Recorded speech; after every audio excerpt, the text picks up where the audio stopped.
الحمدللہ رب العالمین والصلاة والسلام علی سید الانبیاء والمرسلین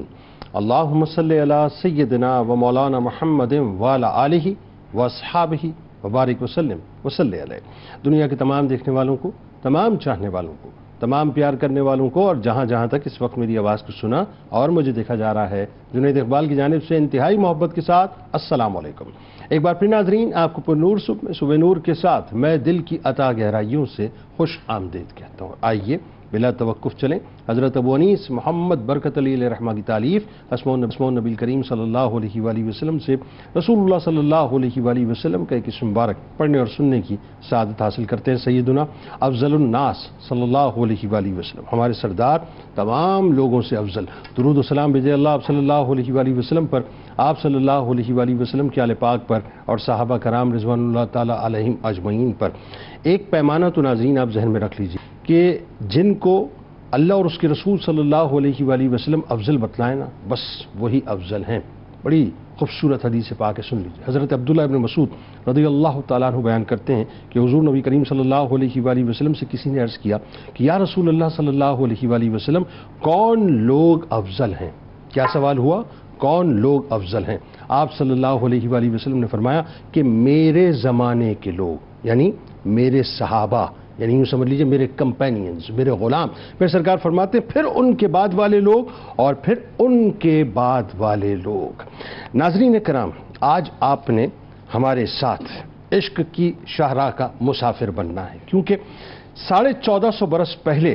اگر آپ ویژولائز کریں اور تصور کریں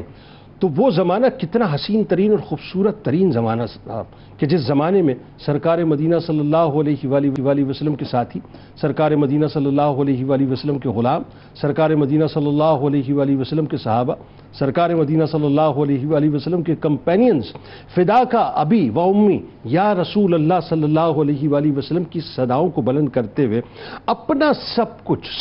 یعنی سب کچھ ناظرین، جو کچھ ان کے پاس تھا، جان تھی، مال تھا، عزت تھی، آبرو تھی، آل اولاد تھی، ماں باپ تھے، سب کچھ سرکار مدینہ صلی اللہ علیہ وآلہ وسلم پر قربان کرنے کو تیار رہتے تھے۔ کیا افضل ترین لوگ تھے صاحب، اور کیا حسین ترین لوگ تھے، یعنی جن کا ایمان ایسا کہ اگر اس ایمان کی تھوڑی سی رمق چمک اور دمک ہمیں مل جائے نا صاحب، تو میں یہ سمجھتا ہوں کہ ہماری دنیا بھی سنور جائے اور یقیناً ہماری آخرت بھی سمجھ جائے، بلکہ یوں کہیے کہ ہماری دنیا بھی چمک جائے اور ہماری آخرت بھی چمک جائے، بلکہ یوں کہیے صاحب کہ ہماری دنیا بھی چمک جائے، ہماری قبر بھی دمک جائے اور ہماری آخرت بھی جو ہے وہ یقیناً سنور جائے۔ کہ آپ ذرا سوچئے کہ وہ صحابہ، وہ غلام، وہ کمپینینز کہ جن جیسا نہ کوئی تھا، جن جیسا نہ کوئی ہے اور جن جیسا نہ کوئی ہوگا، یوں کہیے کہ عشق کی پہلی خیرات ناظرین جن کے در سے بڑھتی ہے، آسمان کی بلندیاں جن کو جھک جھک کر سلام عقیدت پیش کرتی ہیں، اور زمین جن کے قدموں کو بوسہ دے کر ناز محسوس کرتی ہے، وہ مقام، وہ بلندی، وہ رفت اللہ تبارک و تعالیٰ نے نبی کریم صلی اللہ علیہ وآلہ وسلم کے صحابہ کرام رضوان اللہ تعالیٰ علیہم اجمعین کو عطا فرمائی ہے۔ آج ناظرین اسی خوبصورت سی، حسین ترین اور خوشبودار قبیل میں سے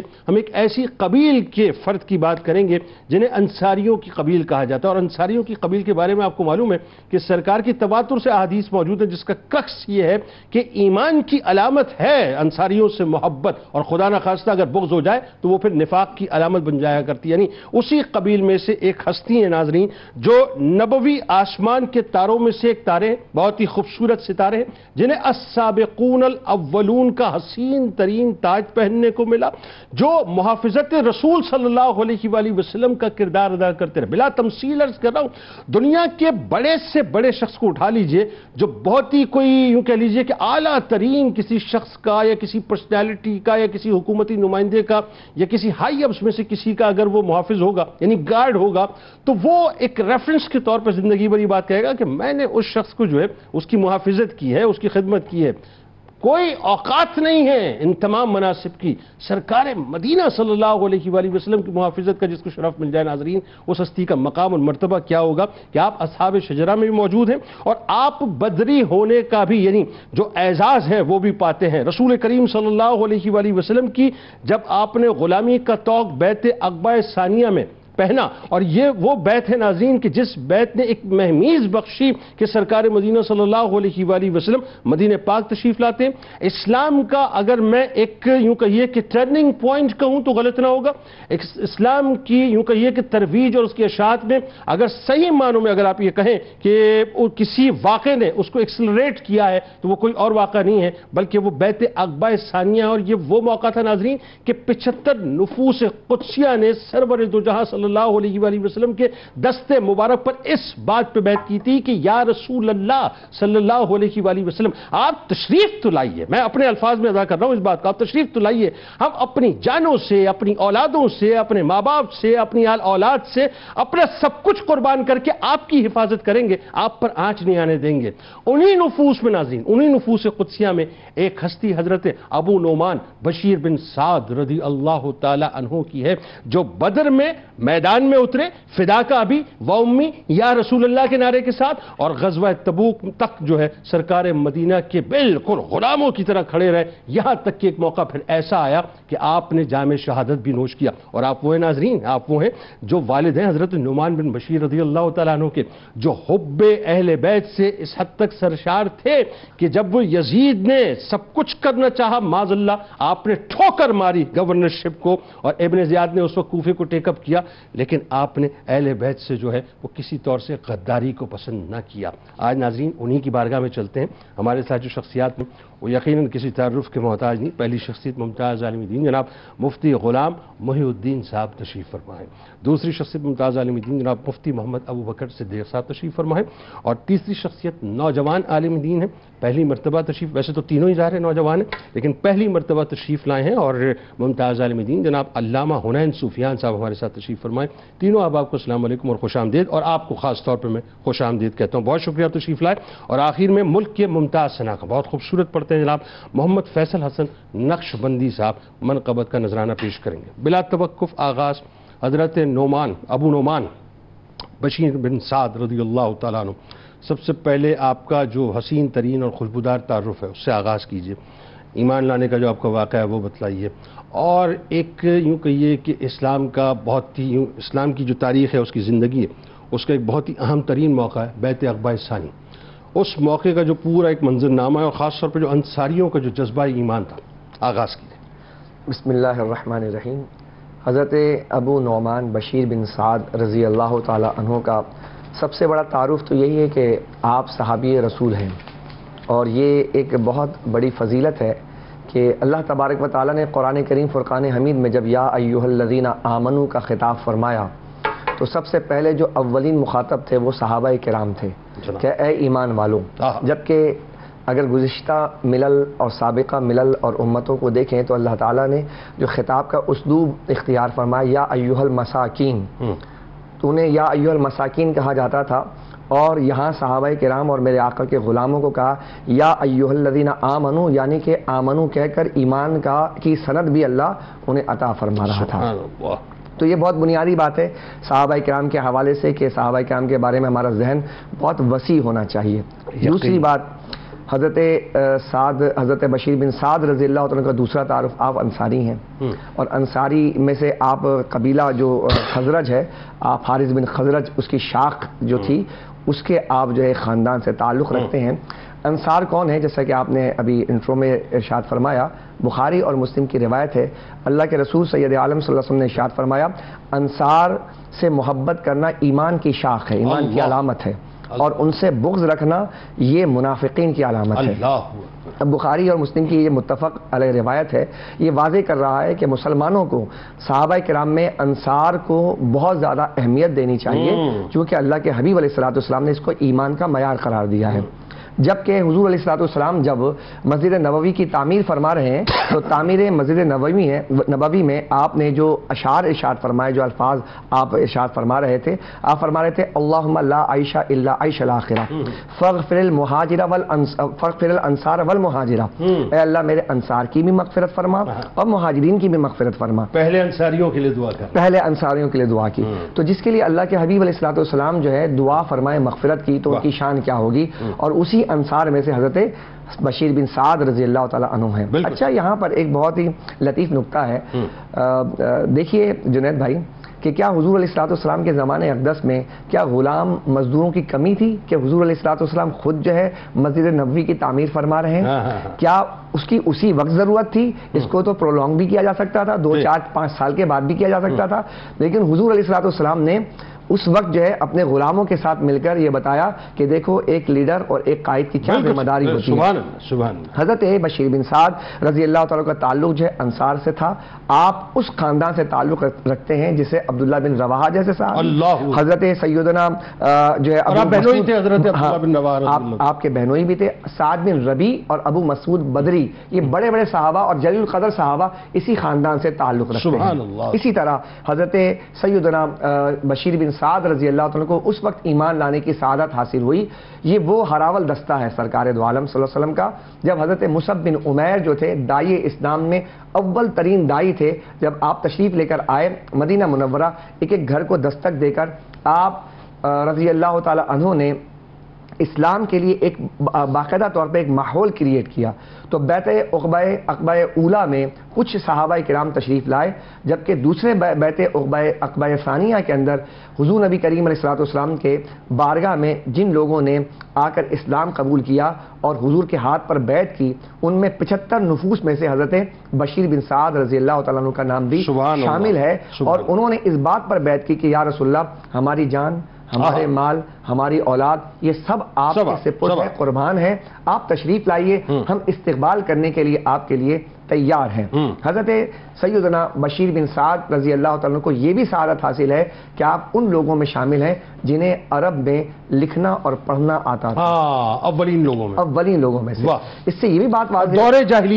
جاہلیت میں تو یہ بات بھی ایک بہت اہم ہے کہ آپ لکھنے اور پڑھنے والے صحابہ میں آپ شامل ہوتے ہیں۔ تو یہ اس لیول کے صحابی ہیں جن کا جو تعارف جو ہے آج ہمارے یہاں ایک جو ہے وہ مبہم سا ایک تعارف ہمارے بچوں کے ذہنوں کے اندر ہے، ہمیں چاہیے کہ اسے ہائی لائٹ کریں۔ اچھا، اسی طرح بدر سے لے کر غزوہ تبوک، جو آخری تبوک مارکہ تھا، اس میں ہر جہاد کے اندر آپ تشریف فرما تھے، اور سرکار دو عالم صلی اللہ علیہ وسلم اس دنیا سے تشریف لے جانے کے بعد حضرت بشیر بن سعد رضی اللہ عنہ، صحابہ کرام جب حضرت ابوبکر صدیق تھے تو جب خلیفہ بنے تو آپ نے وہاں پر بھی جنگ یمامہ میں بھی شرکت فرمائی اور دیگر اور بھی جو ہے جنگوں کے اندر شرکت فرمائی۔ یعنی محافظ رسول جو ہے فزیکلی بھی آپ رہے، جی ہاں، سرکار علیہ السلام کی ناموس اور ان کی ختم نبوت کی محافظت آپ نے بعد میں بھی وہی کردار ختم نبوت پر بھی پہرا ڈالا ہے۔ بالکل ٹھیک۔ اچھا، اب آئیے ذرا بڑا ایک لطیف سے واقعہ ہے، اور یہ واقعہ ایسا ہے کہ آج جو ہم نارملی جب جتنے بھی موٹیویشنل اسپیکرز ہیں جب بھی بات کرتے ہیں کہ صاحب اپنے بچوں میں جو ہے ان سے ٹریٹمنٹ کرتے وقت یا ان کے ساتھ جو تعلق رکھتے وقت ایک توازن ہونا چاہیے، ایک بیلنس ہونا چاہیے، کہیں زیادہ جھکاؤ نہ آتا ہو تاکہ دوسرا بچہ جو ہے وہ احساس کمتری میں مبتلا نہ ہو، نگلیکٹ نہ ہو جائے۔ بہت سے نگلیکٹڈ چائلڈ ہوتے ہیں نا، پھر نتیجہ نکلتا ہے کہ فرسٹریشن جو ہے بہت بڑھ جاتی ہے۔ تو مثال عموماً جو تھوڑا سا بھی قرآن و حدیث سے اگر ریلیونٹ بات کر رہا ہوتا ہے تو اس کے بعد ایک ہی مثال آتی ہے، حضرت ابو نعمان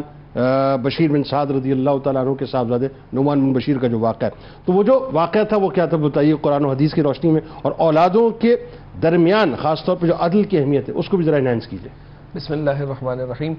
ہجرت کے 6 سال بعد عظیم صحابی رسول حضرت بشیر بن سعد رضی اللہ تعالیٰ عنہ سرکار علیہ الصلوۃ والسلام کی بارگاہ میں حاضر ہوتے ہیں، اور آپ کے پاس ایک 6 سال کا آپ کا جو ہے وہ بچہ ساتھ ہوتا ہے، 5 یا 6 سال کا بچہ آپ کا ساتھ ہوتا ہے، اور روایات میں یہ آتا ہے کہ سرکار کی بارگاہ میں حاضر ہو کر عرض کرتے ہیں کہ یا رسول اللہ صلی اللہ تعالی وسلم، یہ میرا ایسا فرزند ہے اور یہ میری وہ اولاد ہے کہ جس سے میں بہت عقیدت رکھتا ہوں، میں بہت محبت رکھتا ہوں، اور اس کی ماں بھی اس سے بہت زیادہ محبت رکھتی ہے، اور ہماری یہ خواہش ہے کہ ہم جو ہے وہ اسے اپنی جائیداد ساری کی ساری اس کے حوالے کر دیں، اور ہم آپ کو اس پر گواہ بنانا چاہتے ہیں، یعنی ہم آپ کے سامنے یہ اعتراف کرنا چاہتے ہیں کہ ہم اپنی ساری جائیداد جو ہے وہ اس کو دینا چاہتے ہیں۔ تو حضور علیہ الصلوۃ والسلام نے اس وقت یہ جملے ارشاد فرمائے کہ میں ظلم پر گواہ نہیں بنتا۔ اللہ۔ اور ایک روایت میں خود حضرت نعمان بن بشیر یعنی انہی کے بیٹے حضرت ابو داؤد، سنن ابو داؤد کی روایت ہے، آپ نقل کرتے ہیں اپنے والد سے ہی کہ سرکار علیہ الصلوۃ والسلام نے اس طرح کے الفاظ بھی ارشاد فرمائے، اعدلوا بین اولادکم، اپنے اولاد کے درمیان عدل و انصاف کرو۔ اب آپ دیکھیں صحابہ کرام رضوان اللہ علیہم اجمعین حضور علیہ الصلوۃ والسلام کے سامنے بحث و مباحثہ نہیں کرتے، بلکہ معاملہ یہ ہوتا قرآن میں آیا لتؤمنوا باللہ ورسولہ وتعزروہ وتوقروہ، کہ اللہ پر ایمان لے کر آؤ، تمہیں چاہیے کہ اللہ پر ایمان لاؤ، اللہ کے رسول پر ایمان لاؤ، وتعزروہ وتوقروہ، اور اللہ کے رسول کی تعظیم تعظیم و توقیر کرو تو تعظیم و توقیر میں وہ سب کر گزرتے، اور حضرت بشیر بن سعد رضی اللہ تعالیٰ عنہ نے اس کی سب سے بڑی مثال پیش کی کہ آپ نے اس وقت کہا یا رسول اللہ صلی اللہ تعالیٰ علیہ وسلم جو کام آپ کو ناپسند ہے وہ کام میں کیسے کر سکتا ہوں، میں یقیناً آپ کے فرمان پر عمل کرتے ہوئے اپنے اولاد کے درمیان جو ہے وہ برابری کروں گا. اور رہتی دنیا تک اب جب بھی یہ توازن کے حوالے سے اولادوں میں بات ہو، پریسیڈنٹ سیٹ ہو گئی بات، بالکل یہ مثال سیٹ ہو گئی. بالکل صحیح بات ہے. قرآن میں بھی آئے وما آتاکم الرسول فخذوہ وما نہاکم عنہ فانتہوا، کہ جو رسول تمہیں دے وہ لے لو اور جس سے تمہیں روکے اس سے رک جاؤ. حضور علیہ الصلوۃ والسلام نے ہمیشہ تمام فریقین کے حقوق کی پاسداری کا بیان کیا. آپ کے کسی خطبے میں یہ بات نہیں ملتی کہ کسی ایک کو فائدہ ہو رہا ہو اور دوسرے کو نقصان ہو رہا ہو. اور یہاں پر بھی حضور علیہ الصلوۃ والسلام نے اولاد میں برابری کو ہی بیان کیا کہ اگر اپنی زندگی کے اندر اگر کوئی شخص اپنی اولاد میں اپنی جائیداد کو اپنے مال کو تقسیم کرے گا تو وہاں برابری ہی کرے گا. اور ہمارے فقہا نے یہاں تک مسئلہ بیان کیا کہ وراثت کے معاملے میں تو یہ ہے کہ اگر کسی شخص کا انتقال ہو جائے اور اب اس کا ترکہ تقسیم ہو تو بیٹی کے مقابلے میں بیٹے کو ڈبل حصہ ملے گا، یعنی دگنا ملے گا. لیکن اگر وہ اپنی زندگی میں مال کو تقسیم کرے تو بیٹی کو بھی برابر دے گا، بیٹے کو بھی برابر دے گا. اچھا، یعنی فقہا نے اسی حدیث مبارکہ سے اور دیگر احادیث سے یہ مسئلہ نکالا کہ اگر زندگی میں مال تقسیم کرے گا تو برابری کرے گا، ان میں عدل و انصاف کرے گا. یعنی اگر کسی بیٹے کو جو ہے پسند کرتا ہے باپ، وہ کہتا ہے کہ جی میں سارا اس کو دینا چاہتا ہوں تو یا اپنی ہاف پراپرٹی اس کو دینا چاہتا ہوں یا سارا بزنس اس کو دینا چاہتا ہوں، تو وہ اس کی اجازت نہیں ہے. اولاد کو مکمل طور پر محروم نہیں کیا جا سکتا. اسی طرح آپ دیکھیں حضور علیہ الصلوۃ والسلام نے ہمیں وہ انمول موتی اور آپ نے وہ ہمیں انمول اصول عطا فرمائے کہ ایک بندہ ایک بہت بہترین زندگی گزار سکتا ہے. آج کے دور میں ایک بات جو بہت زیادہ ہائی لائٹڈ ہے آل اوور دا ورلڈ، وہ یہ کہ مڈل چائلڈ جو ہے وہ بہت زیادہ نگلیکٹ ہوتا ہے. ایسا ہی ہوتا اور یہ ایک ایسا فینومینون ہے اور یہ ایک ایسا معاملہ ہے جو پوری دنیا میں یکسر نظر آتا ہے. منزلہ جی مڈل چائلڈ جو ہوتا ہے وہ بہت زیادہ نگلیکٹ ہوتا ہے. اس کی بنیادی وجہ یہ کہ جو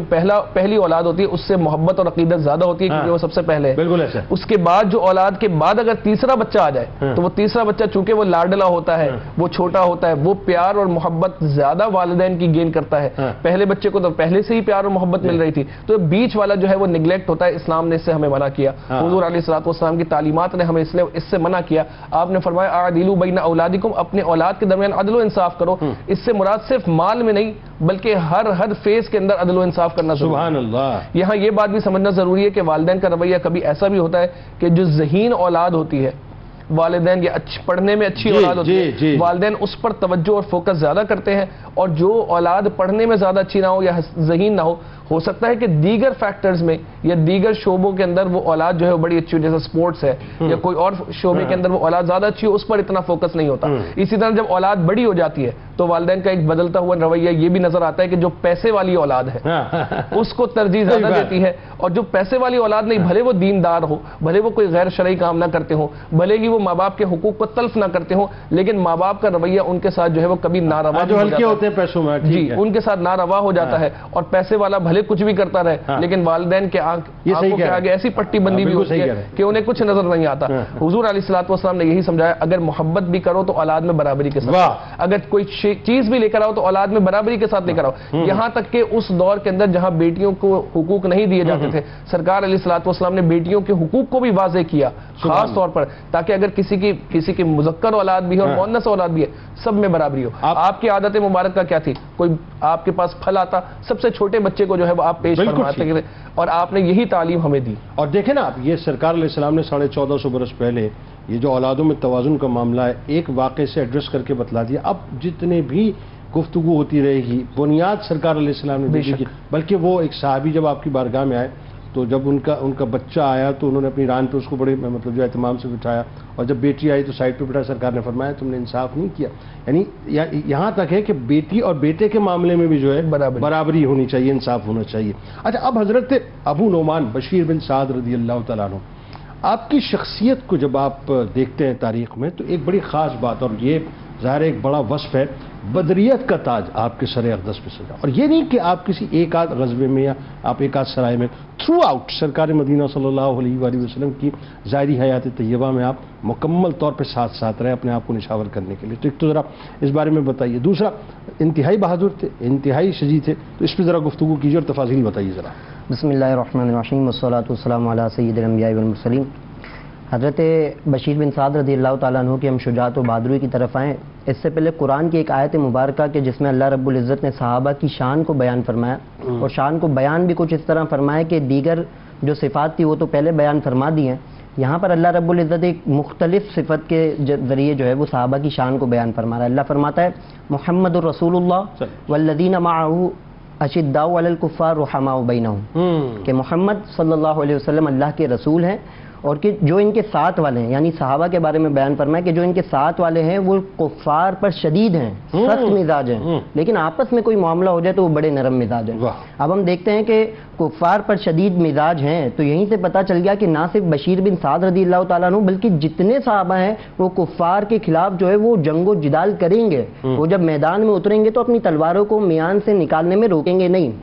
اب جناب بشیر بن سعد رضی اللہ تعالیٰ عنہ کی اگر ہم شجاعت اور بہادری کی جانب آئیں تو اس سے پہلے ایک چیز میں بیان کرتا چلوں کہ یہ وہ صحابی ہیں جیسے حضرت نے بھی بیان فرمایا کہ جن کو بدری صحابی ہونے کا تاج حاصل ہے، یعنی یہ وہ صحابی ہیں کہ جو اوائل میں ہی اللہ کے محبوب علیہ الصلوۃ والسلام کے دست مبارک پر اسلام سے مشرف ہوئے، اسلام کے دامن میں آئے، اور پھر جو ہے وہ بدر سے لے کر تبوک تک، یعنی بیچ میں جتنے بھی اس میں غزوات ہیں، بدر ہے، احد ہے، تبوک ہے، خندق ہے، خیبر ہے، حنین ہے، تمام میں حضور نبی کریم علیہ الصلوۃ والسلام کے ساتھ شرکت فرمائی، اور چونکہ شرکت فرمائی ہے تو پھر اس سے معلوم ہوتا ہے کہ یہ انہوں نے لڑا بھی بہادری کے ساتھ ہوگا۔ یہاں پر ضمناً ایک بات علماء نے بیان فرمائی کہ جب بدر کا مارکہ ہوا تو اس سے پہلے اللہ کے محبوب علیہ الصلوۃ والسلام نے اپنے صحابہ سے مشاورت کی، اور یہاں پہ مراد یہ تھی مشاورت سے کہ انصار کی کیا رائے ہے، کیونکہ معاہدہ پہلے یہ ہوا تھا کہ اگر مدینے کی جانب کوئی حملہ ہوگا تو ہم اس کے دفاع میں کھڑے رہیں گے، اور بدر کا مارکہ ہو رہا ہے مدینے سے باہر، تو اللہ کے محبوب علیہ الصلوۃ والسلام اپنے صحابہ سے مشاورت کر رہے ہیں، کامل لیڈر کی نشانی کہ مشاورت کر رہے ہیں، اور مراد ہے انصار، مہاجرین بھی کھڑے ہوتے ہیں، مشورے دیتے ہیں حضور ہم کھڑے ہوں گے، ہم لڑیں گے، حضور خوش ہوتے ہیں لیکن مراد ابھی پوری نہیں ہو رہی، تو یہاں پر علماء بیان فرماتے ہیں کہ مراد جو انصار تھے ان میں سے دو صحابہ کھڑے ہوئے، ایک حضرت مقداد، ایک حضرت سعد بن عبادہ رضی اللہ تعالیٰ عنہ، سعد بن معاذ رضی اللہ تعالیٰ عنہ۔ اب یہ کھڑے ہوئے، انہوں نے اپنے انداز میں اپنے عشق میں جواب دیا، بالکل انہوں نے اپنے انداز میں اپنے عشق میں جواب دیا، لیکن علماء نے بیان فرمایا کہ ان کی قیادت یعنی انصار کی قیادت کرتے ہوئے جواب ان دونوں نے دیا، لیکن وقت وصال تک تمام انصار صحابہ جو ہے حضور کے ساتھ کھڑے رہے، انہوں نے عمل سے دکھایا کہ حضور ہم آپ کے ساتھ کھڑے رہیں گے۔ پھر ہم دیکھتے ہیں کہ حضرت بشیر بن سعد یہ وہ صحابی ہیں کہ حضور کے وصال ظاہری کے بعد آپ کی شہادت ہوئی تو آپ تمام غزوات میں کھڑے ہوئے۔ اب ان کی شجاعت اور اگر بہادری کی جانب آئیں تو ان کی شجاعت اور بہادری کا اندازہ ہمیں یہاں سے ہوتا ہے کہ حضور کے ساتھ غزوات میں تو شریک ہوئے، لیکن دو سرایہ ایسے ہیں کہ جس میں حضور نبی کریم علیہ الصلوۃ والسلام نے نہ صرف ان کو بھیجا بلکہ قیادت کے ساتھ بھیجا، آپ کو امیر بنایا، آپ کو قائد بنایا۔ پہلے جب سرایہ پہ آپ کو بھیجا سریے پہ تو حضور نبی کریم علیہ الصلوۃ والسلام نے ان کی مائیت میں 2 جانباز دیے، لیکن مطلب ٹوٹل 3 جانباز ہے جس میں سے آپ قیادت کر رہے ہیں۔ بنو مرہ کی طرف جو ہے یہ جاتا ہے خلاف ان سے لڑنے کے لیے، لیکن چونکہ 3 ہے، دشمنوں کا حملہ شدید ہے، تیروں کی بوچھار ہو رہی ہے، تینوں جو ہے زخمی ہوتے ہیں، دشمن آتے ہیں دیکھتے ہیں کہ یہ تو جو ہے وہ یہ سمجھتے ہیں کہ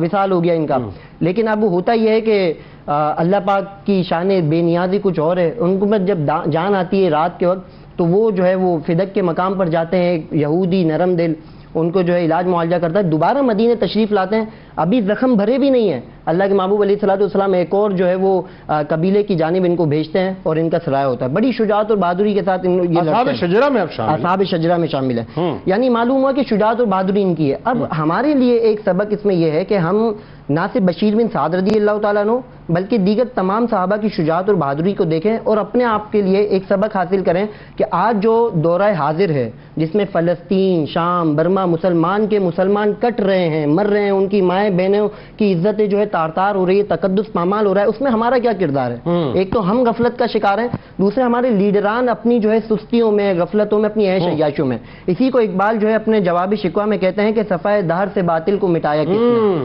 نوع انسانی کو غلامی سے چھڑایا کس نے، میرے کعبے کو جبینوں سے بسایا کس نے، میرے قرآن کو سینوں سے لگایا کس نے۔ اب اقبال کہتے ہیں کہ تھے تو آبا وہ تمہارے ہی مگر تم کیا ہو۔ اب دیکھو نا، تم خالد بن ولید کی اس کو دیکھو، حضرت بشیر بن سعد کو دیکھو، تو تھے تو آبا وہ اسلاف تمہارے ہی تھے مگر تم کیا ہو۔ ہاتھ پہ ہاتھ دھرے منتظر فردا ہوں. منتظر یعنی آج بھی تم سے دعا کرتے ہو کہ بالکل اللہ فلسطین کی مدد کر، تو ہمیں یہ دیکھنا چاہیے کہ ہم کس مقام پہ کھڑے ہیں اور اسلاف کا کیا بالکل طریقہ ہے. ٹھیک. ناظرین ہمارے ساتھ جڑے رہیے. سرکار کی بارگاہ میں، ان کی آل کی بارگاہ میں درود پاک کا نذرانہ پیش کیجیے. حضرت ابو نعمان بشیر بن سعد رضی اللہ تعالیٰ عنہ کا ذکر پاک ہے. لوٹ کے آپ کو بتلائیں گے، یہ ایک واقعہ ہے صلح حدیبیہ کے بعد کا. میں نے آپ کو کہا نا کہ بڑے بڑے گارڈز دنیا میں آئیں گے اور چلے جائیں گے، لیکن سرکار علیہ السلام کی محافظت کا شرف جن جن نفوس قدسیہ کو ملا، ان میں ایک حضرت بشیر بن سعد رضی اللہ تعالیٰ عنہ ہے. درود پاک.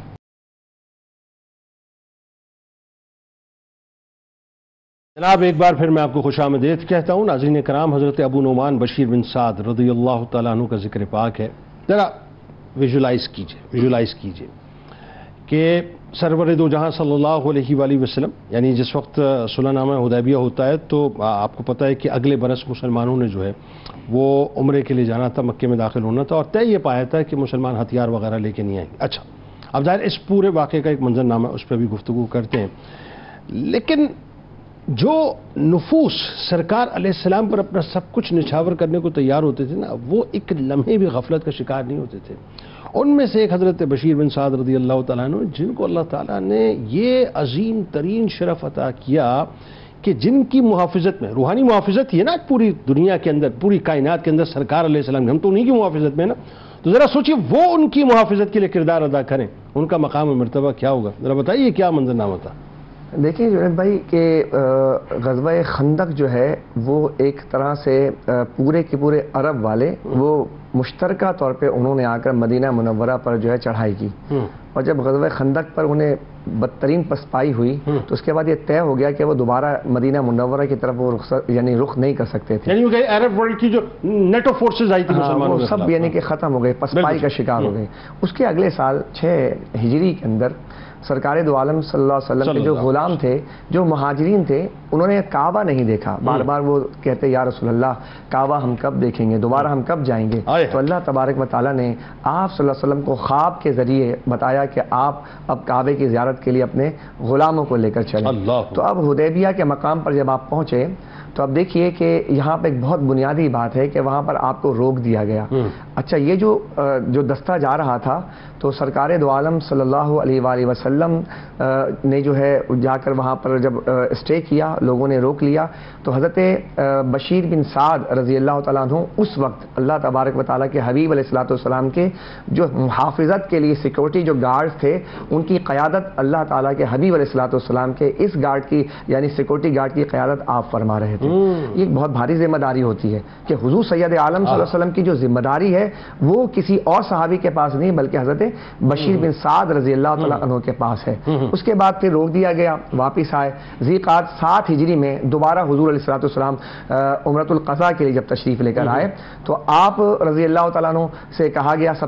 سرکار سے کہا گیا کہ آپ یہیں پہ رک جائیں. 8 میل کے فاصلے پر آپ کو رکا گیا، کہا کہ آپ تمام کے تمام ہتھیار کو جو اتار دیجئے اور آپ غیر مسلح ہو کر کے آپ اندر آئیں گے، تشریف لائیں گے. یہ ایک بہت خطرناک موومنٹ تھا کہ اتنے سارے اصحاب جو ہے وہ جا رہے، سرکار بغیر اگر حملہ ہو جاتا تو کیا ہوتا، تو بالکل نہتے ہو کر، ہتھیار بھی نہیں، ڈھال بھی نہیں. تو رسول کریم سید عالم صلی اللہ علیہ وسلم نے 100 افراد کا جو ہے ایک دستہ تیار کیا جو سوار تھے، اور کہا کہ تم جو ہے اس پورے کے پورے صحابہ کرام کے ارد گرد جو ہے ان کی حفاظت پر مامور، یعنی سرکار کو کارڈن آف کرنے کے لیے 100 افراد کا دستہ تیار کیا گیا. اور اس وقت بھی سالار اعظم جو تھے اس کے وہ حضرت بشیر بن سعد رضی اللہ تعالیٰ عنہ تھے. کتنی عظیم ترین سعادت. بات یہی مکمل نہیں ہوتی کہ اگر یہ تو ایک سعادت ہے لیکن کیا کرنے گئے تھے؟ وہ تو عمرہ ادا کرنے کے لیے گئے تھے، وہ تو عبادت ہے جس کے لیے جناب جو ہے آج مومن جو ہے آپ کتنی چاہت کرتا ہے آج کا مسلمان. وہ جو صحابہ جو تھے وہ جو دیکھتے تھے اور سرکار کے ساتھ اس کے فضائل سنتے تھے اور سرکار کے ساتھ عمرہ کرنے کے لیے جائیں تو یہ کتنی فضیلت کی بات تھی. لیکن آقا کریم علیہ الصلوۃ والسلام نے جب عمرے کی سعادت حاصل کرنے کے لیے جیسے مکہ مکرمہ گئے تو یہ چونکہ مسلح دستہ تھا ان کو وہیں روک دیا گیا. انہوں نے ایثار اور قربانی کی وہ لازوال داستان رقم کی ہے کہ انہوں نے عمرہ نہ ادا کیا بلکہ ہاں یعنی کہ آپ مسلح ہو کے وہیں ٹھہر گئے نا اور پھر اندر نہیں گئے. اور پھر سرکار دو عالم صلی اللہ علیہ وسلم جب اندر گئے عمرہ کرنے کے بعد تو انہوں نے یہ اظہار کیا کہ آپ لوگ جائیں, چونکہ وہ مسلح دستہ تھا کہ ان کو سارے کے سارے جو اسلحہ وغیرہ کے ساتھ ان کو داخل ہونے کی اجازت نہیں تھی, تو انہوں نے سرکار دو عالم صلی اللہ علیہ وسلم کے اس چاہت پر اپنے اس کو بھی قربان فرما دیا. اللہ یہاں پر دیکھیے حضرت, یعنی کعبے کے طواف کو کعبے کے کعبہ کے لیے جو ہے قربان کیا, قربان کر دیا. اللہ اکبر. یہ الفاظ کہہ دینا آسان ہے کہ ہم جو ہے حضور اسلام پر ہمارے جان قربان, ہمارے مال قربان, لیکن عملی طور پر کر کے دکھانا یہ صحابہ کرام کا یہ طریقہ تھا, وسیلہ تھا. اور اس کے آگے کی بات عرض کروں, جب اگلے سال 8 ہجری میں جب مکہ المکرمہ فتح ہوا تو دیکھیے کہ جو مہاجرین پہنچ گئے نا, ظاہر سی بات ہے مکہ فتح ہو گیا. اب دیکھیں یہاں پہ صحابہ کرام کا جذبہ اثار دیکھیں آپ, اور جذبہ محبت دیکھیں کہ جب وہاں پہنچ گئے, کعبہ سامنے ہے, مطاف سامنے ہے, حجر اسود سامنے ہے, سب کچھ بوسہ دے دیا, اور علاقہ بھی سامنے, جائے پیدائش مہاجرین کے سامنے ہے. ایک روایت بتائیے کہ جب سرکار مدینہ منورہ تشریف لائے تو جب کعبہ مل گیا تھا تو کعبے میں اسٹے کر لیتے, اور گھر مل گیا تو گھر میں اسٹے کر لیتے. لیکن جب سرکار مدینے آئے تو سارے صحابہ سرکار کے ساتھ مدینہ تشریف لے آئے. یہ کس بات کی طرف اشارہ تھا کہ وہ جدھر نظر نہیں آتے ہم وہ رستہ ہی چھوڑ دیتے ہیں, کعبہ بنتا ہے اس طرف ریاض, رخ وہ جدھر موڑ لیتے ہیں, جدھر موڑ دیتے ہیں, جہاں رخ مصطفیٰ ہو جاتا ہے کائنات وہیں جو ہے وہ پلٹ جایا کرتی ہے. اچھا اب آئیے ذرا مفتی صاحب, ایک بڑا ہی اہم ترین معاملہ, اور یہ تاریخ کے جب ہم قرطاس کو کھولتے ہیں تو حضرت بشیر بن سعد رضی اللہ تعالیٰ عنہ کی تدبر, ان کی فراست, ان کی حکمت, ان کی امت کے ساتھ اور اپنے مشن کے ساتھ, اور سرکار علیہ السلام کی جو یوں کہیے کہ دین کی ترویج کے ساتھ جو لوائلٹی ہے وہ نظر آتی ہے. یعنی بڑا مشکل ترین معاملہ تھا. خلیفہ کے چناؤ کے وقت امت کو جوڑے رکھنا جو ہے وہ ایک انتہائی کٹھن مرحلہ تھا. اس انتہائی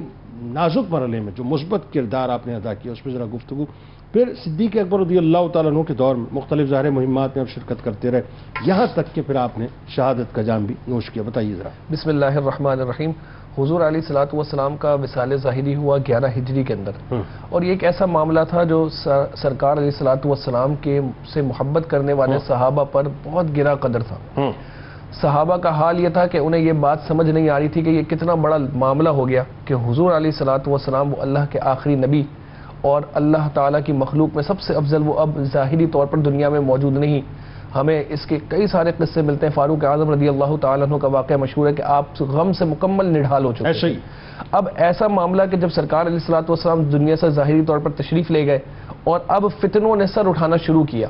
اور اس وقت یہ بہت زیادہ ضرورت تھی اس بات کی کہ فوراً کوئی خلیفہ مقرر ہو جو اسلامی نظام کو سنبھالے اور اسلامی ریاست کو سنبھالے اور حضور علیہ الصلوۃ والسلام کے مشن کو, آپ کے ویژن کو, اسلام کے پیغام کو آگے لے کر چلے. اور اس کام کے لیے انتخاب بھی اس بندے کا کرنا تھا کہ جو اس منصب کا اہل بھی تھا اور صحابہ میں سب سے افضل بھی تھا, اور وہ شخص کے جو سارے فتنوں کے باوجود اس منصب خلافت کو اس کٹن وقت میں سنبھال سکے. واہ. اب سقیفہ یعنی اس ٹربلنس کے وقت جو ہے امت کی ناؤ کو جو ہے صحیح طور سے مطلب جو ہے لے کے ٹو کر سکے. یعنی آپ دیکھیں کہ کتنے فتنے آئے. ارتداد کا فتنہ اس وقت اٹھا, عراق کی طرف سے حملے اس وقت, جھوٹے مدعیان نبوت جو سب سے بڑا مسئلہ وہ اس وقت ہوا ہے. ایک جماعت آ کے کھڑی ہو گئی جس نے کہا ہم زکوٰۃ نہیں دیں گے. یعنی ہر طرف سے ہی فتنے ہیں. اور پھر ایک لشکر سرکار علیہ الصلوۃ والسلام خود حضرت اسامہ بن زید کی قیادت میں بھیج چکے ہیں. اس لشکر کا کیا کرنا, کیونکہ حضور علیہ الصلوۃ والسلام کے وصال کی جب خبر اور شام کے بارڈر کی سیکیورٹی وہ واپس آئے ہیں اور کہ حضور علیہ الصلوۃ والسلام کے جنازے میں شرکت وغیرہ کے لیے. اب یہ سارے معاملات ہیں. تو سقیفہ بنو سعدہ میں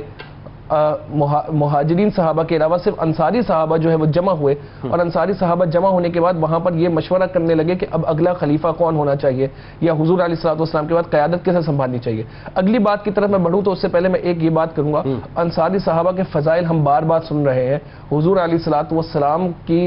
زندگی کے اندر ایثار کی داستان جو ہمیں نظر آتی ہے اس کی مثال دنیا میں کسی اور واقعے میں نظر نہیں آتی. صحابہ کرام رضوان اللہ علیہم اجمعین جب مکہ مکرمہ سے ہجرت کر کے مدینہ آئے ہیں تو یہی انصاری صحابہ جنہوں نے کوئی سوال نہ کیا, حضور علیہ الصلوۃ والسلام نے جس کو بھائی بنا دیا اس سے ہر چیز آدھی شیئر کرنے کے لیے تیار ہے. آپ بتائیں یہاں آج کے دور میں کوئی اپنے سگے بھائی سے اپنا کمایا ہوا مال شیئر کرنے کے لیے تیار نہیں ہوتا. وہاں ایک ایسے شخص کے جس کو وہ شاید اتنا قریبی جانتے بھی نہ ہو, اتنا کلوزلی جانتے بھی نہ ہو کہ وہ الگ شہر کے یا الگ شہر کے, لیکن اس کے باوجود بھی حضور علیہ الصلوۃ والسلام کے ایک آواز پر کہ تم نے اپنے بھائی کے ساتھ سب شیئر کرنا ہے، جس کے پاس گھر ہے وہ گھر دے رہا ہے، کوئی کاروبار میں شیئر دے رہا ہے. آپ دیکھیں حضرت سعد رضی اللہ تعالیٰ عنہ جن کا بھائی حضرت عبد الرحمن بن عوف کو بنایا، حضرت سعد کہتے ہیں حضرت عبد الرحمن کو کہ میں مدینہ کا سب سے مالدار شخص ہوں، سب سے امیر ترین شخص ہوں، میں تمہارے ساتھ سب شیئر کرنے کے لیے تیار ہوں. تو انصاری صحابہ وہاں جمع ہوئے اور انہوں نے کہا کہ خلافت ہم نے حضور علیہ السلام، لیکن وہ جملہ مکمل کر لیں. حضرت عبد الرحمن نے فرمایا کہ مجھے بازار کا راستہ، حضرت عبد الرحمن بن عوف نے کہا کہ آپ میری سپورٹ میں کھڑے ہو جائیں، مجھے مال نہیں چاہیے،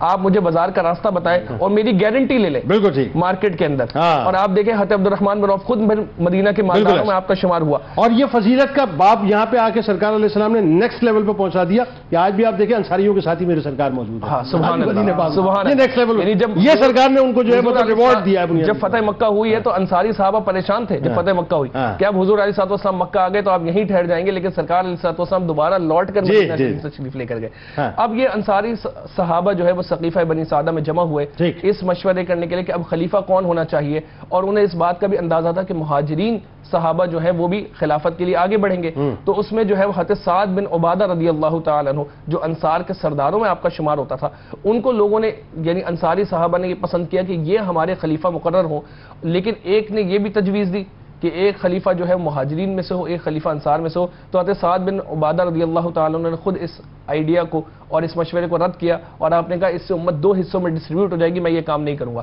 حضرت سیدنا صدیق اکبر رضی اللہ تعالیٰ عنہ، سیدنا فاروق اعظم رضی اللہ تعالیٰ عنہ، دیگر کچھ مہاجرین صحابہ وہاں پہنچے ہیں اور پہنچنے کے بعد جو ہے آپس میں مکالمہ ہوا ہے اور حضرت ابوبکر نے انہیں حدیث مبارکہ سنائی کہ الائمۃ من القریش او کما قال علیہ الصلوۃ والسلام کہ سردار جو ہے وہ قریش میں سے ہوگا. اور پھر حضرت بشیر بن سعد رضی اللہ تعالیٰ عنہ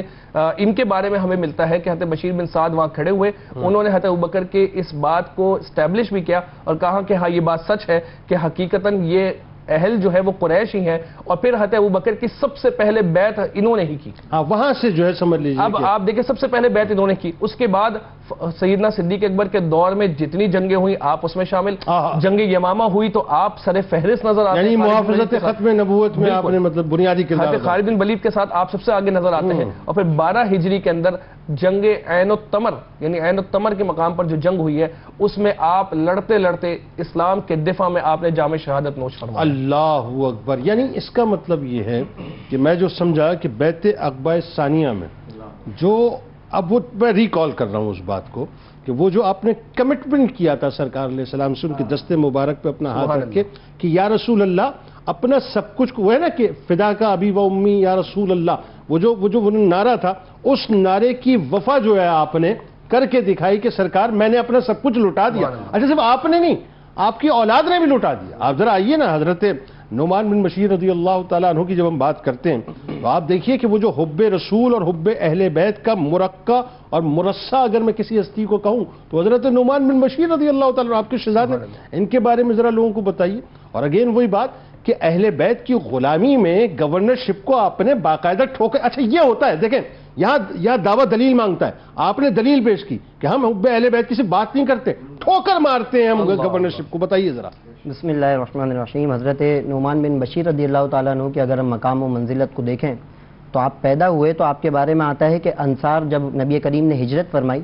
تو ہجرت کے بعد انصار گھرانوں میں سب سے پہلا بچہ حضرت نعمان بن بشیر ہے. ہاں یہ بھی فضیلت ہے آپ کی. آپ کی والدہ جب حضور کے پاس لے کر آئیں تو حضور نے ان کو دیکھا، ان کو گھٹی جو ہے وہ دی اور پھر حضور علیہ الصلوۃ والسلام نے ان کے بارے میں ارشاد فرمایا کہ یہ بچہ قابل تعریف زندگی گزارے گا، شہادت پائے گا اور جنت میں داخل ہوگا. یعنی بشارت سرکار نے دی تھی، یہ بشارت دی. مہاجرین میں صدیق اکبر کے نواسے حضرت عبداللہ ابن زبیر رضی اللہ تعالیٰ عنہ پہلے بچے تھے. انصاریوں میں جو وہ تقریباً 6 ماہ بعد ان سے پیدا ہوئے. تو حضور نے یہ اچھا یہ تو اب ہو گیا تحفہ جو خالصتاً اللہ کا فضل اور اللہ کے محبوب کی نگاہ رحمت ہے. اب انہوں نے کیا جدوجہد کی تو جدوجہد یہ کی کہ جب بڑے ہوئے تو علم فقہ آپ نے بڑا زبردست طریقے سے حاصل کیا اور آپ کے بارے میں آتا ہے کہ باقاعدہ لوگ آپ کی بارگاہ میں آتے آپ سے سوال پوچھتے اور آپ اس کا جواب ارشاد فرماتے. بلکہ آپ قاضی بھی تھے تو آپ جو بھی فیصلے کرتے وہ جو ہے قرآن و حدیث کی روشنی میں کرتے. علم حدیث کے بارے میں آتا ہے کہ اس میں ایسی کمانڈ آپ کو حاصل تھی کہ آپ کے بارے میں جو ہے وہ بڑے آپ احتیاط سے وہ منقول کرتے حدیثوں کو. لیکن اس کے بعد 124 احادیث آپ سے منقول ہیں جن میں سے مشہور ایک تو حضرت نے اولاد کی تربیت سے بیان فرمائی اور ایک دعا عین عبادت ہے، یہ بھی آپ کی ہی سند سے ہمیں ملتی ہے۔ اسی طرح پھر اگر آپ دیکھیں تو آپ بہترین خطیب تھے، یعنی آپ جب ممبر پر جلوہ افروز ہوتے تو آپ کے خطبات سیاست پر بھی مشتمل تھے اور آپ کے خطبات مذہبی پر بھی مذاہب کے جو اس پہ تھے اس پہ بھی مشتمل تھے۔ تو آج ہمیں اس پہ دیکھنا چاہیے کہ لوگ کہتے ہیں کہ بھئی سیاست علماء کا ڈومین نہیں ہے، سیاست در حقیقت علماء کا ہی ڈومین ہے، یہ اللہ کے محبوب علیہ الصلوۃ والسلام اور دیگر انبیاء کی جو ہے سنت ہے۔ لیکن وہ سیاست نہ ہو، بات یہ ہے وہ خدمت کے جذبے سے ہو۔ علم فقہ کے بارے میں موجودہ جو سیاست ہے وہ ہونا بھی نہیں چاہیے، وہ پاک سیاست ہی ہونی چاہیے۔ علم فقہ کے حوالے سے بس ایک نقطہ میں بیان کرتا چلوں کہ علماء یہ جو انہوں نے علم فقہ حاصل کیا، تو آج کل جو ہمارے سو کولڈ ڈبے پیر ہیں جو یہ کہتے ہیں کہ بھائی علم سیکھنا یہ جو ہے علماء کا ڈومین ہے، علماء کا ڈومین ہے، یہ انبیاء کی اور یہ صحابہ کا طریقہ ہے کہ وہ علم فقہ کو سیکھتے، اس پر عمل کرتے، پھر وہ تصوف کے راستوں پر جاتے ہیں۔ اسی طرح اب وہ بات کہ آپ بہترین اخلاق کے مالک بھی ہیں اور حب اہل بیت آپ کے اندر کتنا ہے، تو جب آپ گورنرشپ پر فائز ہوئے، آپ کوفہ کا آپ کو گورنر بنایا گیا، اور جب یزید تختہ خلافت پر آیا اور امام عالی مقام کے خلاف جو ہے سازشیں ہوئیں، تو سب سے پہلے مسلم بن عقیل رضی اللہ تعالیٰ عنہ جب کوفے میں پہنچے تو آپ نے ان کی مہمان نوازی بھی کی، آپ کو جو ہے وہ جگہ بھی دی اور آپ کو مشورہ بھی دیا کہ آپ کی جو ہے وہ نہیں کریں گے، آپ سے وفا نہیں کریں گے، آپ چلے جائیں، لیکن پھر مسلم بن عقیل کو شہید کر دیا گیا۔ اب جب امام عالی مقام کی شہادت ہوتی ہے تو آپ جو ہے وہ یزید کے دربار میں بھی موجود ہیں، جب بالکل اب جب مدینہ شریف جو ہے یہ قافلہ جا رہا ہے تو اس میں بھی آپ مدینہ شریف اس قافلے کے ساتھ جو ہے وہ خاندان اہل بیت کے ساتھ موجود ہیں۔ یعنی ہم اس کو ان شارٹ اگر یوں بیان کریں کہ حب اہل بیت آپ کے اندر کتنا تھا، تو قرآن کی اس آیت کے تحت آپ بالکل اترتے ہیں، آپ اس کا مزاج ہیں کہ اللہ رب العزت ارشاد فرماتے ہیں قل لا اسألکم علیہ اجرا الا المودۃ فی القربى، کہ محبوب آپ فرما دیجئے کہ میں یہ جو دین کی تبلیغ کرتا ہوں اس پر تم سے کوئی اجر کا سوال نہیں کرتا، ہاں لیکن میری اہل بیت سے محبت کرو۔ اسی طرح اللہ کے محبوب علیہ الصلوۃ والسلام کی اس حدیث کا بھی آپ مزاج ہے کہ اللہ کے محبوب نے فرمایا اپنے بچوں کو 3 چیزیں سکھاؤ، اپنے نبی کی محبت، اہل بیت کی محبت اور قرآن کی تعلیم۔ ہم دیکھتے ہیں کہ حضرت نعمان بن بشیر اور آپ کے والد کے اندر نبی کی محبت کوٹ کے بھری ہے، اہل بیت کی محبت آپ کے اندر بھرپور ہے، ادب بھرپور ہے، اور قرآن کی تعلیمات تو تمام صحابہ میں موجود، تمام صحابہ میں اہل بیت کی محبت بھی ہے۔ بس آخر میں علماء کا ایک لطیف نقطہ بیان کرتا چلوں کہ ویسے تو صحابی ہیں، بڑا مقام ہے، بڑا مقام ہے ان کا، حضرت اویس قرنی سے زیادہ مقام ہے جو خیر التابعین ہے کیونکہ یہ صحابی ہیں، لیکن علماء نے بیان فرمایا کہ جس شخص کے اندر حب اہل بیت ہو اللہ رب العزت ان کو اسی شان و مرتبے سے فائز فرما دیتا ہے۔ سبحان اللہ۔ اس میں ایک اور بات جو میں چاہتا ہوں علامہ صاحب اس پہ بھی اب ذرا رک کے بات کریں، آپ یہ دیکھیے کہ حضرت ابو نعمان بشیر بن سعد رضی اللہ تعالیٰ عنہ آپ کے والد گرامی انہوں نے بھی شہادت اختیار کی، حضرت نعمان بن بشیر رضی اللہ تعالیٰ عنہ ان کو بھی جو ہے شہادت کا رتبہ ملا، اور کمال کیا ہے آپ یہ دیکھیے کہ آپ نے رسول کریم صلی اللہ علیہ وآلہ وسلم کی محبت میں اور اہل بیت کی محبت میں کبھی کسی قسم کا کمپرومائز نہیں کیا۔ بالکل ایسا ہی۔ آج جو ہم دنیا حاصل کرنے کے لیے کمپرومائز کر جاتے ہیں وہاں انہوں نے یہ بتلایا کہ جی اپنا سب کچھ لٹا دیں گے لیکن حب اہل بیت کے معاملے میں جو ہے کبھی کمپرومائز نہیں کریں گے، اس پہ ذرا بات کیجیے۔ جب آپ کو شہید کیا گیا تو آپ کے بھی سر انور کو آپ کے جو ہے جسم سے الگ کیا گیا، پھر آپ کی زوجہ نے باقاعدہ یہ عرض کی کہ ان کے سر کو میری گود میں لا کے رکھ دیا جائے کہ اس کی سب سے زیادہ مستحق میں ہوں۔ تو یعنی معلوم ہوتا ہے کہ حب اہل بیت میں اپنی گورنرشپ کو ترک کیا اور پھر ان کے ساتھ مدینہ شریف گئے، اور جب ہمس کے بھی گورنر بنے تو حتیٰ کہ گورنر ہیں، اتھارٹیز ہیں، لیکن اس کے بعد بھی درد مندانہ طور پہ شہید کیا گیا۔ بالکل ایسا۔ بہت شکریہ آپ تینوں احباب کا، آپ تشریف لائے اس دعا کے ساتھ کہ کل بروز محشر اللہ تعالی حضرت ابو نعمان بشیر بن سعد رضی اللہ تعالیٰ عنہ کا صدقہ ہم سب کو یعنی ذکر کرنے والوں اور سننے والوں کو عطا فرمائیں۔ کتاب و شفا، کاروبار میں بہت سے لوگوں کی رکاوٹ ہوتی ہے نا، پریشانیاں ہوتی ہیں، آئیے ذرا اس رکاوٹ کو ختم کرنے کا ایک وظیفہ آپ کو دیے دیتے ہیں، اس کو ذرا سمجھ لیجئے۔ جو شخص روزانہ اللہ تعالیٰ کے اسم گرامی یا رحمان 300 بار پڑھتا ہے تو اللہ تعالیٰ اس کے کاروبار کی تمام رکاوٹیں دور کر دیتا ہے انشاءاللہ۔ حضرت علی کرم اللہ وجہ الکریم کا قول مبارک ہے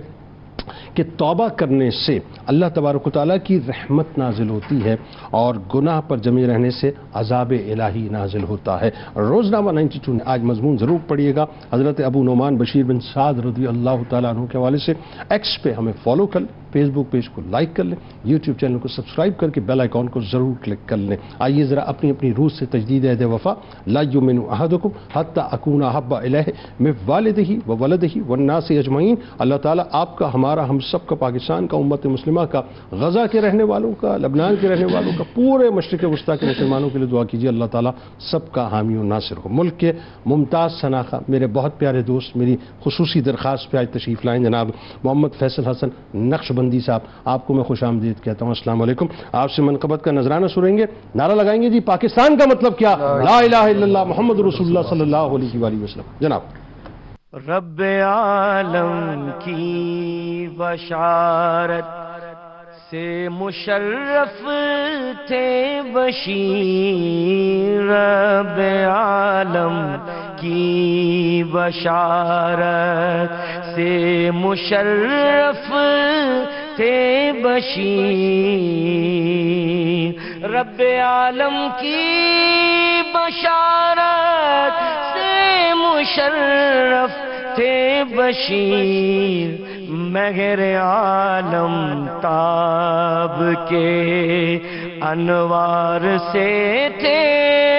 مستنیر، مہر عالم تاب کے انوار سے تھے مستنیر،